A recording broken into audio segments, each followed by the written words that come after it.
Simbora, jogador! Vamos juntos aqui, Luciano Big Data Bet, falando com vocês, trazendo esse vídeo aqui especial. Fique atento nesse vídeo, que ele pode ser realmente um divisor de águas aí na sua trajetória aqui no mercado esportivo.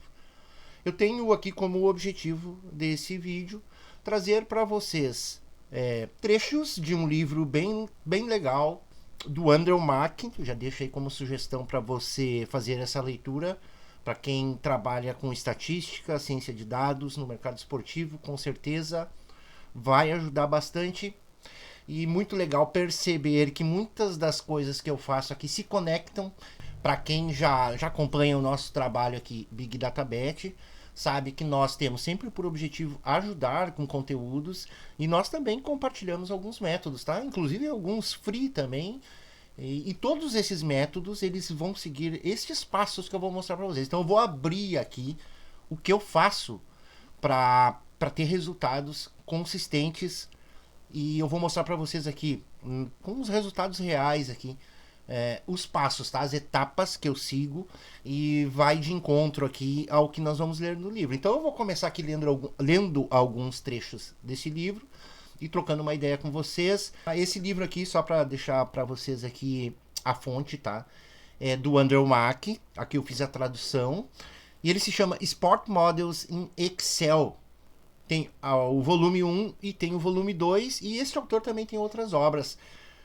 Antes de começar aqui propriamente, lembrar que este Andrew Mack, ele é um cara que já trabalha há décadas com o mercado esportivo, análise de dados, ciências de dados, certo? Então é uma ótima referência aí pra gente confiar aqui no que ele fala. Aqui no Brasil nem se falava em apostas, esse cara que já era um dinossauro aí na área de dados e mercado esportivo. Então eu gosto desse autor porque ele é muito claro, muito transparente naquilo que ele quer passar. No início do livro, o autor fala o seguinte: na verdade, acho que este é o primeiro objetivo que todo modelador deveria ter: desenvolver sistemas capazes de atingir o ponto de equilíbrio. Se você conseguir fazer isso, você está vencendo o vigoroso e, consequentemente, está mais perto de ser um apostador vencedor do que imagina. É o que eu estava falando ali antes para vocês, né? Mas a gente está muito mais perto de ter bons resultados com consistência do que a gente imagina. Quando ele fala o vigoroso aqui, é uma questão da tradução, tá? Ali seria a juice, tá? Que é a taxa que a casa cobra, né? A juice, né? Então, se você já está empatado no mercado, você já não está perdendo, você está ali trocando moeda com a casa, saiba que o seu modelo ou a sua forma de abordagem, ela já encontrou alguma vantagem. Não foi uma vantagem boa o suficiente para te trazer lucratividade, mas você já retirou aqui a taxa. Dependendo da casa, essa taxa aqui vai ser 6, 7, 8, certo? Vamos seguindo aqui e depois a gente parte para a segunda parte do vídeo, mostrando aqui na prática as etapas que eu faço para cada envio que eu mando lá dentro dos canais. Vocês vão ver aqui agora como que eu faço aqui, tá? Análise de correlação, outro assunto que eu falo bastante, já botei muitos estudos lá dentro do grupo. Fica o convite para você entrar lá no grupo Big Data Bet Telegram. Tem lá já, inclusive, já prontinho lá para você olhar as correlações. Tem da Betfair e tem da 365, tá? Para você olhar o que se correlaciona com o que. Vamos ver o que o autor fala sobre as correlações. A análise de correlação é um excelente lugar para começar a observar as relações de dados com o propósito de construir um modelo. É uma forma fundamental de começar a explorar a semelhança entre variáveis. Embora seja importante lembrar que variáveis correlacionadas não implicam necessariamente qualquer ligação causal. Esta pode ser uma boa maneira de começar a reunir componentes para os seus modelos. Correlações fortes indicam que pode, e ele deixa ali bem grifado, né? Pode haver uma relação causal e que justifica uma investigação mais profunda. O que eu posso falar para você sobre isso? Com certeza as correlações, elas são importantíssimas para a gente entender o que se correlaciona com o que dentro do mercado esportivo. Isso nós estamos falando tanto de dados comportamentais quanto dados de mercado, as odds, né? E por que ele grifou ali o pode, por causa de algumas situações. Uma situação são as correlações espúrias. Seriam correlações espúrias aquelas que não têm causalidade. Vamos lá, deixa eu trazer um exemplo que vai ficar mais fácil para vocês entenderem. Tem um exemplo que é bem clássico aqui, que diz o seguinte: são correlações de duas variáveis. Quanto mais as pessoas tomam sorvete, olha só, quanto mais as pessoas tomam sorvete, mais ataques de tubarões tem. Então são duas variáveis que uma explica a outra. Poxa, sempre que eu tenho mais consumo de sorvete, eu também tenho mais ataques de tubarão. Só que existe um fator aqui que não está sendo observado, que é o fator que verão. Porque no verão, o verão é que é o fator causal aqui dessa situação, que não está sendo observado aqui. Por quê? Porque no verão se toma mais sorvete e no verão também se entra mais no mar. Então a explicação não está diretamente relacionada à correlação dessas duas variáveis. E sim há uma terceira que nem está prevista aqui na nossa correlação, que é o verão. Certo? E também tem algumas correlações que são puramente aleatórias, tá? Aqui só para dar um exemplo bem bobo aqui, mas só para você entender. Times que jogam com a camisa verde tendem a ter resultados melhores do que times que jogam com camisas vermelhas, por exemplo.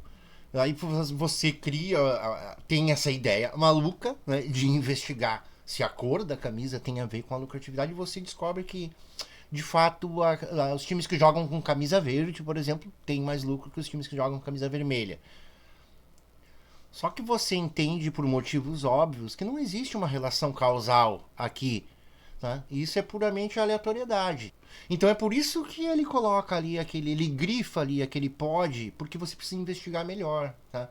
Essas correlações para ver se elas realmente fazem sentido ou se elas não caem aqui nessa esfera das correlações espúrias. Beleza, pessoal? Vou seguir aqui para não demorar muito, porque tem mais coisa interessante aqui para eu trazer para vocês. Vamos lá. Em certo momento do livro, o autor fala: existem algumas coisas que você deve entender. Em primeiro lugar, muitas, se não a maioria, das estatísticas sobre o seu desporto preferido, que estão amplamente disponíveis, são descritivas e não preditivas. Eles estão lhe contando o que aconteceu, mas são de valor questionável em seus esforços para prever o que provavelmente acontecerá no futuro. Muitas poucas pessoas entendem isso. Cara, isso aqui, hein? Vocês sabem do que ele está falando, né? Este problema é agravado pelo fato de existir uma grande variedade de métodos estatísticos inteiramente dedicados a esforços descritivos.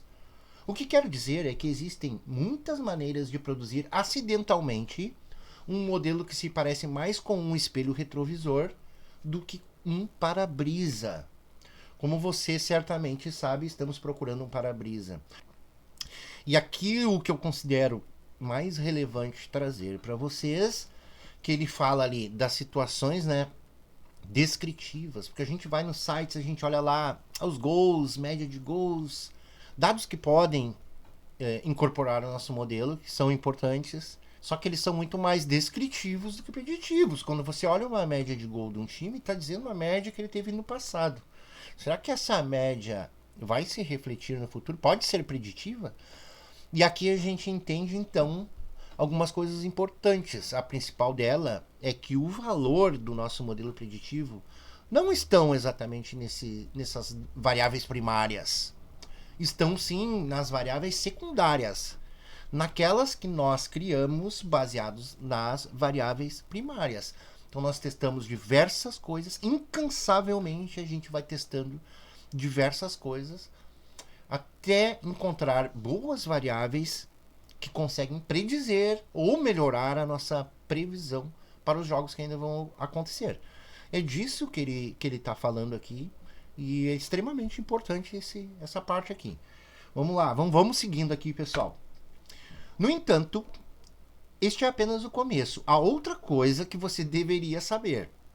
Não se pode razoavelmente esperar que nenhum modelo estatístico único vença um mercado. Olha bem o que ele está dizendo. E certamente não um grande mercado. Isso aqui não é para desanimar. Eu gosto desse autor porque ele é muito claro e sincero aqui no que ele fala. Aqui não tem Disneylândia, tá? Aqui o cara sério falando, o cara que trabalha há décadas, te explicando que você não pode esperar só porque você criou um modelo lá que está funcionando, deu backtest, está tudo certinho. Você não pode esperar que ele vença um mercado por si só. Calma, espero que esse trecho não seja desanimador. Tem boas notícias que eu vou trazer logo na sequência aqui para vocês. Calma aí. Vamos lá. Sinto que vale a pena repetir, ele ainda enfatiza aqui, ó. Se você direcionar esses modelos individualmente para o spread de pontos da NBA ou outro mercado comparativamente forte e disparar impetuosamente seu saldo, você perderá. Está sendo bem explícito, bem claro aqui. Você perderá mais lentamente do que se simplesmente apostasse em seus instintos, tá? Mas perderá. Há uma série de razões para isso que serão explicadas oportunamente. Mas entenda que uma das soluções para isso é combinar modelos em um cluster, um conjunto, que possa compensar as fraquezas do modelo individual e tirar vantagem de pontos fortes do modelo individual. Aqui a gente separa os meninos dos homens. Na minha opinião, aqui a gente separa os meninos dos homens. Porque ele é muito claro aqui, explicando que somente um modelo ele pode ser muito pouco, ele vai observar diversas coisas, dependendo da robustez do seu modelo. Ele pode olhar muitas coisas, mas dificilmente ele vai olhar tudo que precisa para tirar o máximo de vantagem. Isso que eu quero e preciso que você entenda. Quando você tem só um modelo, ele provavelmente não vai absorver tudo o que precisa. E em muitos momentos ele vai ser fraco, a ponto de não ter resultados consistentes. E se porventura tem alguma mudança dentro do modelo do mercado, ou até mesmo uma regra do futebol, o seu modelo se deteriora muito facilmente. Então, qual é a ideia aqui, principal aqui, que eu vou enfatizar aqui? Criar diversos modelos que observam vantagens de forma separada, mas que quando unificados, eles conseguem absorver pelo menos o suficiente para trazer consistência e lucratividade. E aqui eu vou mostrar para vocês o que eu faço, porque é exatamente isso, tá? Eu combino hoje em dia, pessoal, 4 modelos em todos os métodos que eu vou mostrar para vocês. E eu vou mostrar para vocês o que cada um faz aqui, que tipo de vantagem cada etapa dessas que eu faço aqui me traz, certo? Vamos lá, mais um pouco adiante, aqui é o último slidezinho aqui. Passando agora aos modelos Excel, seria sensato perguntar-nos se a combinação de vários modelos não poderia ajudar as nossas previsões de forma semelhante. Se conseguirmos aproveitar uma coleção de modelos com opiniões divergentes sobre uma determinada aposta potencial, poderemos capitalizar a sabedoria da multidão estatística. Essa ideia geral é amplamente utilizada na modelagem de ciência de dados. No entanto, há algumas coisas a serem consideradas antes de prosseguir. Primeiro, devemos ser cautelosos com a multicolinearidade. Em modelos individuais, isso induz a erros de previsão a partir de variáveis de entrada altamente correlacionadas. Já vou explicar isso aqui para vocês. Ou o que poderíamos considerar ser uma falta de diversidade de opiniões. Dito de outra forma, todas as variáveis explicativas são pensar o mesmo. É também por isso que é mais provável que você calcule mal uma aposta instintiva em sua equipe local se todos que você conhece em sua comunidade tiverem uma opinião semelhante sobre quem tem probabilidade de vencer. Como esta atmosfera reforça a sua opinião, você corre o risco de perder evidências contemporâneas em contrário. Há um efeito heurístico de pensamento de grupo ocorrendo. Isso pode ser verdade tanto para coleções de modelos quanto para coleções de pessoas. Olha só que interessante, para quem já leu aí os artigos da Pinnacle, Sabedoria das Multidões, nós também temos a sabedoria das multidões estatísticas, que seria o quê? A multidão de modelos que estão entrando dentro do mercado. Por esta razão, precisamos encontrar maneiras de lidar com previsões de modelos que sejam altamente correlacionadas entre si. Em segundo lugar, quanto mais diversas as previsões dos modelos individuais puderem ser, embora ainda seja uma previsão decente por si só, melhor. Combinar muitos modelos diversos de ver o mesmo jogo de perspectivas diferentes é o nome do jogo. Então aqui ele deixa muito claro para nós, né? Que se nós pudermos criar diversos modelos, quando a gente aplica eles juntos, com certeza a gente consegue abranger mais informações preditivas que dizem respeito ao jogo que a gente está, ou ao mercado que a gente está abordando aqui. E ali ele fala, ó, só para explicar aqui uma parte que talvez seja um pouco mais chatinha de entender, onde é que está aqui, que ele fala aqui, ó. Essa ideia geral é amplamente utilizada na modelagem de ciência de dados, no entanto, há algumas coisas a serem consideradas antes de prosseguir. Primeiro, devemos ser cautelosos com a multicolinearidade. A multicolinearidade quer dizer o seguinte: isso pode ser, esse conceito pode ser aplicado dentro de um mesmo modelo, observando variáveis, ou dentro de um conjunto de modelos. De que forma? De uma forma bem prática aqui para a gente entender. Então, vou botar um exemplo aqui para ficar mais claro aqui para vocês. Vamos lá. Eu quero explicar o lucro, o ROI de um time, tá? E eu coloco aqui no eixo X, tá? As variáveis explicativas. O seguinte, a média de gols do time e a média de saldo de gols do time. Não precisa muito para a gente perceber que justamente essas duas variáveis são altamente correlacionadas. Afinal, eu estou falando dos gols. A média de gols e a média de saldo. Certo? Quando eu uno essas duas variáveis para criar, por exemplo, uma regressão múltipla para explicar o ROI do time, com certeza que eu entro na multicolinearidade, porque eu tenho duas variáveis que são altamente correlacionadas, e isso acaba prejudicando a minha previsão.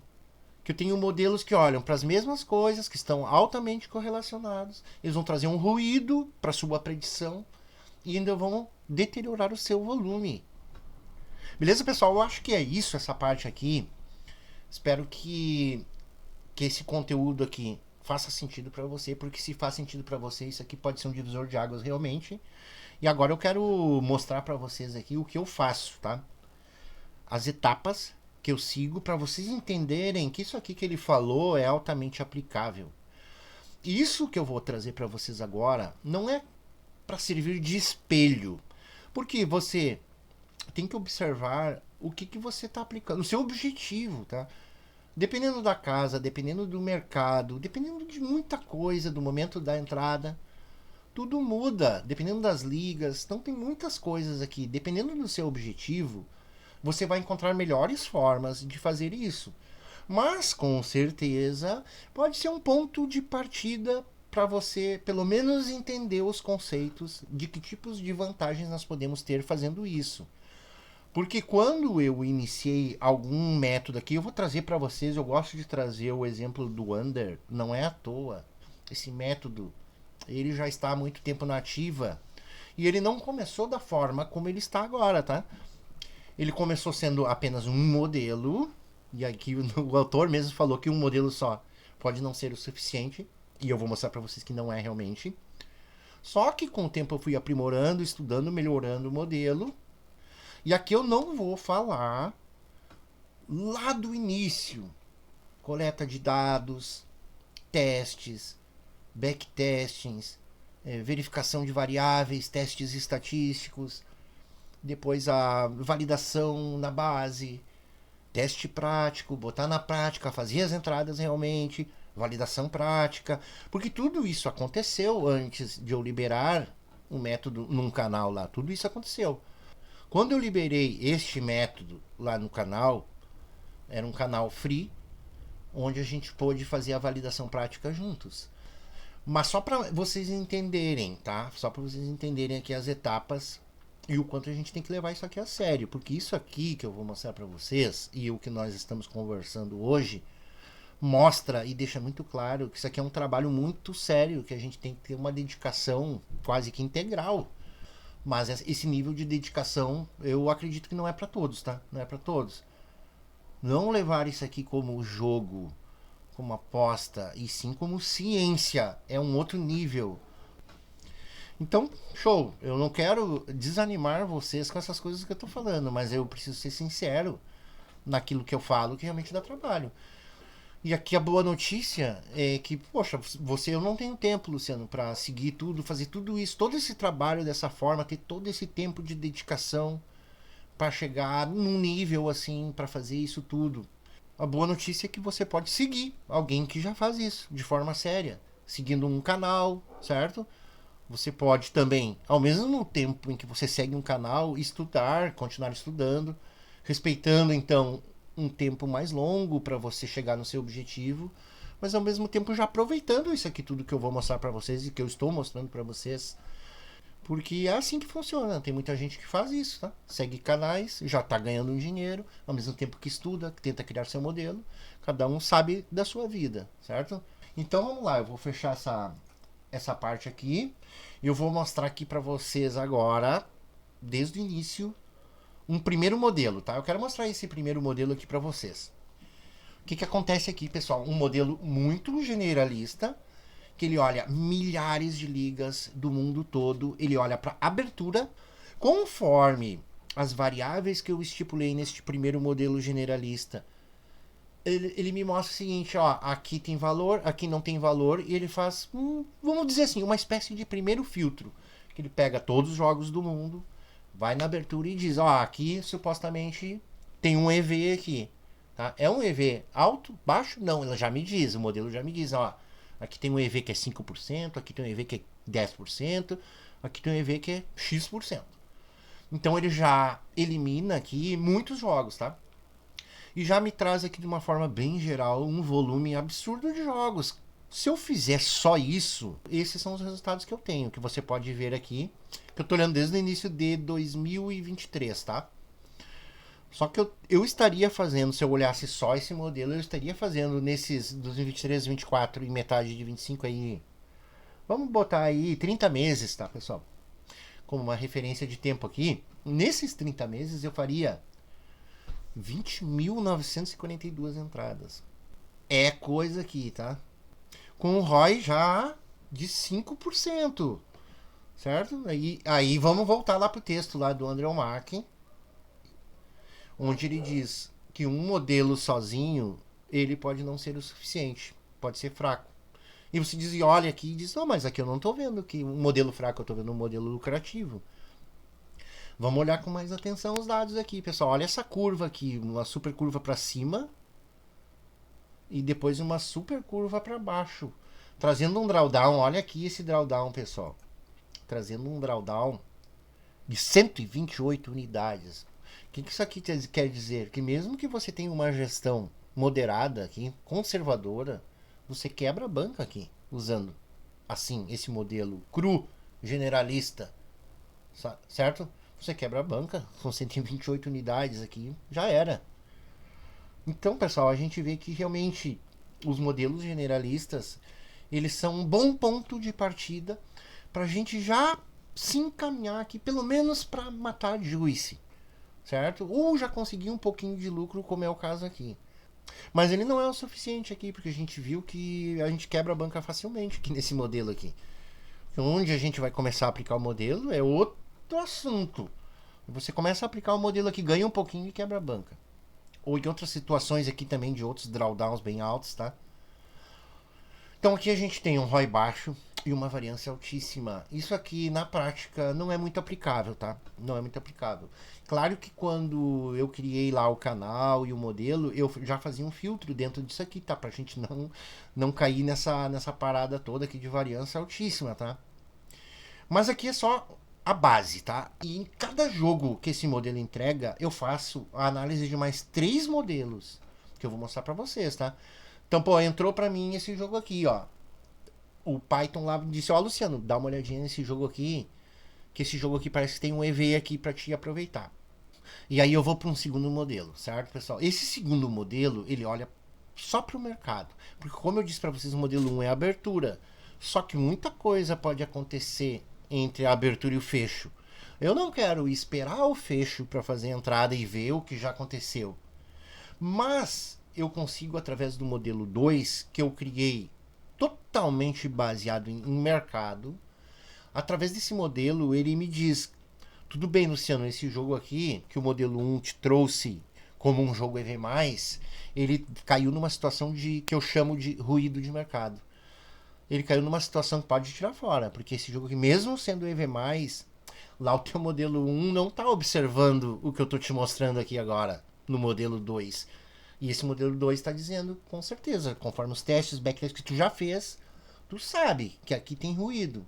Eu vou mostrar para vocês aqui, tudo de forma prática, para vocês entenderem. Então vocês visualizaram aqui, né, o que acontece aqui. Deixa eu dar uma aumentadinha aqui que fica melhor para vocês verem.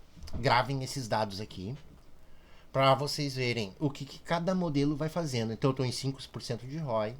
E eu estou indo agora para o modelo 2. Esse volume aqui, obviamente, que vai cair. Então, assim, pessoal, é óbvio que eu não tenho bola de cristal. Meu modelo não tem bola de cristal para entender ou saber o que vai acontecer entre abertura e fecho. Muitas coisas podem acontecer, né? Um técnico pode ser demitido, um jogador pode se contundir. Muita coisa pode acontecer. Eu não quero aqui tentar adivinhar o que vai acontecer. Só que, dependendo do que acontece, eu tenho certas situações de mercado que eu chamo aqui de ruídos de mercado, que podem acontecer e que fazem com que o meu valor do modelo 1 se anule. Muitas vezes isso que acontece. Aqui eu estou mostrando para vocês e o principal ruído de mercado. Vejam os resultados que eu tenho pegando só esses jogos com ruído. Aqui eu estou olhando todos os jogos, aqui vocês estão vendo esse gráfico. Tudo aqui é EV+. Tudo aqui está me mostrando vantagem lá no modelo 1. Só que eu chego no modelo 2 e se eu estiver fazendo essas bets aqui, e se eu continuar fazendo, são esses os resultados que eu teria, tá? Menos 5,8% de ROI. Vocês estão vendo como faz sentido a gente aplicar mais modelos? Aqui o segundo modelo de mercado, ele está agindo como uma espécie de filtro. E ele está me dizendo, ó, cai fora desse jogo, cara. Esse jogo aqui vai te trazer prejuízo. E tá aqui, ó. Então isso aqui a gente já evita. Tá? Eu vou mostrar para vocês agora, evitando esse ruído, o que acontece com aquele nosso primeiro gráfico que nós vimos lá. Vamos lá, pessoal. Olha isso. Pega o seu cafezinho aí, se segura na poltrona, curte esse conteúdo, deixa seu comentário aí, as perguntas, as dúvidas, sugestões, pra gente seguir nessa pegada aqui juntos, pessoal. Olha isso agora que aconteceu aqui. Você se lembra aquele drawdown de 128? Que ele aconteceu logo após essa subida aqui?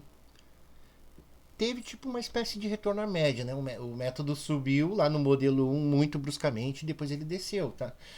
Olha para quanto que caiu aqui, praticamente quase metade, tá? Já fomos só menos 173 e subimos para 10,2. Olha bem aqui o que aconteceu com isso. Eu tô tirando um ruído de mercado aqui, o mais importante deles. Eu tô dobrando o meu ROI e tô reduzindo pela metade o meu risco. É contralógico isso, não tem muita lógica. Você está aumentando o ROI e diminuindo o risco? Como assim? Beleza, mas então tá pronto agora com esses dois modelos, a gente vai voar então. A gente pode voar só com esses dois modelos, mas você está satisfeito com esse risco aqui de 73 unidades? Eu não estou. Para mim esse risco aqui está muito alto ainda, tá? Porque eu estou botando 1% aqui. O meu objetivo sempre parte do princípio de reduzir o risco. Reduzir o risco. Se eu conseguir aumentar o lucro, melhor ainda. Mas é que eu quero reduzir ainda. Então eu vou para o modelo 3. Então olha só o que eu estou mostrando para vocês. Eu faço isso bet por bet, tá? Algumas coisas eu faço no Python, algumas coisas eu faço no Excel. Porque o Excel eu consigo palpar os dados. Aqui as coisas, os processos acontecem aqui, ó, na minha frente na tela. Às vezes o Python é muito bom para muitas coisas, né? Só que você digita lá o comando, lá o código, e ele faz tudo e te traz o resultado. Aqui no Excel não, você tá vendo passo a passo das coisas que estão acontecendo aqui na tela, na sua cara. E com isso você consegue entender coisas importantes, você consegue tirar insights, mas a cada bet que eu envio lá para vocês, eu passo pelo crivo desses 4 modelos que eu vou mostrar para vocês. Então o segundo modelo de mercado, ele não sabe o que vai acontecer entre a abertura e fecho, mas ele tenta prever. E ele diz para mim, ó, Luciano, tem alta probabilidade desse jogo aqui cair, né, neste ruído de mercado. É melhor tu ficar de fora. Pode ser que ele não, no final das contas, eu esteja errado. Mas o meu objetivo não é estar certo sempre. O meu objetivo é estar certo mais vezes do que estar errado. Só isso que eu quero, tá? Estar certo mais vezes. Então, se eu tenho probabilidades me dizendo que aquele evento tem uma maior chance de cair numa camada de ruído do mercado, então eu vou tirar fora esse jogo, mesmo ele sem dever mais. Você entende? Então, beleza. Aqui eu já consigo uma melhora absurda aqui em relação ao modelo 1. Mas não o suficiente na minha opinião. Então eu vou para o terceiro modelo. O meu terceiro modelo também olha para o mercado, mas ele olha a parte de tendência e retorno à média. Aqui o bicho pega também, tá? No modelo 3 eu consigo fazer o seguinte, ó. Eu vou mostrar para vocês o modelo 3 e 4 e depois vou mostrar o quanto eu melhoro o lucro. Nesse ponto aqui, eu tô satisfeito com o ROI, tá? Tô satisfeito com 10% de ROI. Lindo esse ROI. Eu só não tô satisfeito com este risco, tá? Vamos lá, pessoal. O modelo de tendência e retorno à média, eu faço ele em diversos níveis de granulidade. Eu faço por país, eu faço por liga e eu faço por time. E eu já entendo o que faz mais sentido. Isso varia, tá, pessoal, de mercado para mercado. Tem certos mercados que é melhor olhar só por time, tem certos mercados que é melhor olhar por liga. Aqui cabe teste. Só você fazendo testes vai poder dizer se naquilo que você faz, o que é melhor. Aqui, como eu já aprimoro, estudo esse método e todos os outros que eu compartilho com vocês há muito tempo, então, através dos testes aqui, fazendo diversos testes e entendendo aqui no Excel, na prática também, eu consigo entender o que faz mais sentido aqui, se é olhar por liga, se é olhar por país. Aqui eu botei por país só para volumar, para vocês entenderem. E a gente pode ver aqui o CLV acumulado em cinza, que seria o quê? A nossa expectativa. A gente espera que o método siga, o lucro acumulado siga o cinza. Porque o azul aqui é o lucro acumulado de fato, tá? Nessas 1.700 entradas, nesse período todo. Só que tem momentos que você pode ver que o lucro afasta demais da expectativa. Ele pega às vezes uma tendência de resultados ruins, como aqui no início, mas ele também pega algumas tendências de resultados bons. Quando ele está afastado do cinza e ele começa a ir de encontro ao cinza, está ocorrendo o retorno à média. Certo? Eu não vou aprofundar muito nessa parte, porque aqui é um pouco mais complexo, tá? De você entender. Durante muito tempo eu estudei isso aqui para começar a extrair valor. Demorou para eu conseguir extrair valor aqui, porque tem muitas coisas que a gente pode olhar aqui, o ângulo da curva, o lucro acumulado, médias móveis. E aqui o conteúdo é infinito aqui nessa parte de análise gráfica, de análise técnica. Então o que eu faço aqui, pessoal, só explicando para vocês, ó, deixando como um insight. Se eu tenho uma regressão à média negativa, tipo aqui, ó, subiu demais, a gente sabe que ele vai regredir a média. Inclusive passou da média aqui, como vocês podem ver aqui no meio do gráfico, tá? E desceu. Aqui eu reduzo as entradas que eu envio lá. Eu preciso de jogos com mais EV lá no modelo 1 para mandar nesses momentos. Então eu vou só aqui oscilando o volume. Então este modelo aqui não é para excluir jogos, mas ele me diz muito em questão de volume de entradas dentro de uma determinada liga. Então, beleza. E agora vamos pro quarto e último modelo, que inclusive tem lá disponível para vocês no grupo, tá? Tanto do Match Odds Linhas Asiáticas quanto do Gols, tá? Dos Gols. Então, olha só. Tá aqui, ó. Tá lá para vocês usarem. Esse modelo sozinho esse modelo aqui melhora já o nosso ROI. E ele é o mais simples, tá? Esse aqui é a quarta etapa, tá? Ele é o mais simples do que a gente pode fazer. É uma regressão, tá? Uma regressão de odds da própria casa. Então, o que a gente está fazendo aqui? A gente está perguntando aqui, ó, me diz o seguinte, Bet365. Se você colocou a odd 2 na linha 2,5 do under, onde deve estar a odd da linha 3? E ela me diz, porque ela mesmo que está colocando as odds está nos dizendo através de uma regressão de odds que a odd deve estar em X. Só que aí eu vou lá na casa e eu olho que a odd não era para estar 1,60, mas está 1,70 lá na casa. Então estou ganhando aqui mais do que 5%. Todo dia eu tiro vantagem desse modelo e ele é muito simples. Eu vou lá na aba Asiáticas da casa identifico, poxa, nessa linha eu tenho uma vantagem de 1,5%, nessa linha aqui eu não tenho vantagem, nessa linha aqui eu tenho prejuízo, nessa linha aqui eu tenho uma vantagem de 3%.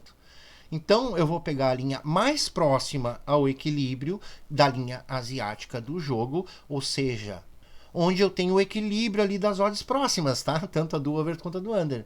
Só que, às vezes, nessa linha, eu não vou ter tanto valor quanto uma linha acima ou uma abaixo. Então, eu faço com esta regressão aqui, os dados da própria casa, eu consigo entender o valor de cada linha. E às vezes eu vou explorar linhas um pouco mais afastadas da linha de equilíbrio do jogo, exatamente para aumentar o meu EV.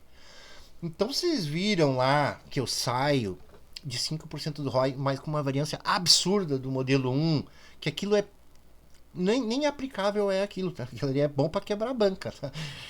Para sair disso aqui que eu estou mostrando para vocês na tela, tá? 128 unidades de drawdown com ROI de 5% num volume absurdo para chegar nos resultados reais dos jogos que eu compartilho desse método. Que está aqui, ó.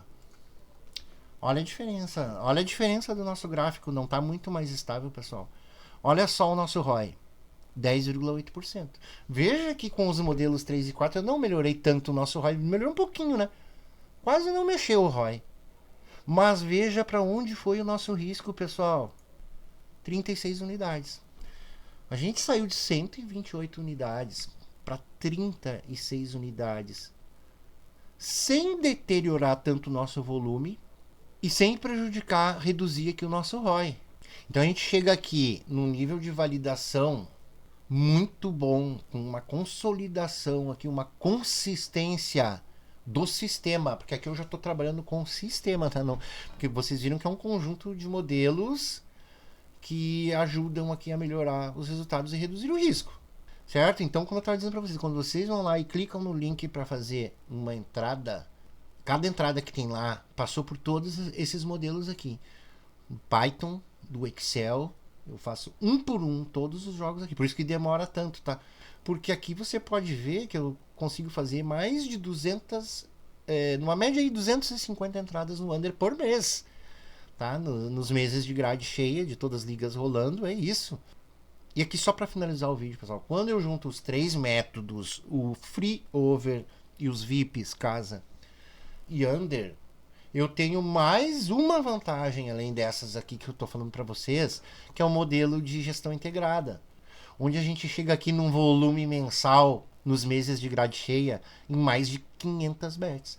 Como eu controlo os métodos, a validação deles por blocos, eu tenho em um mês o bloco de validação.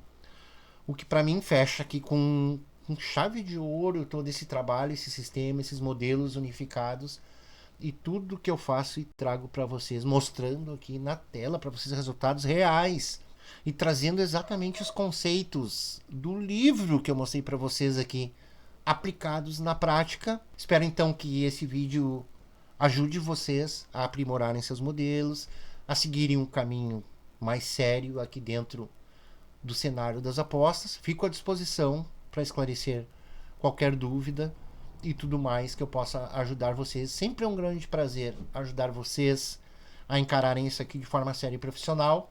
Tamo junto, um grande abraço e até a próxima.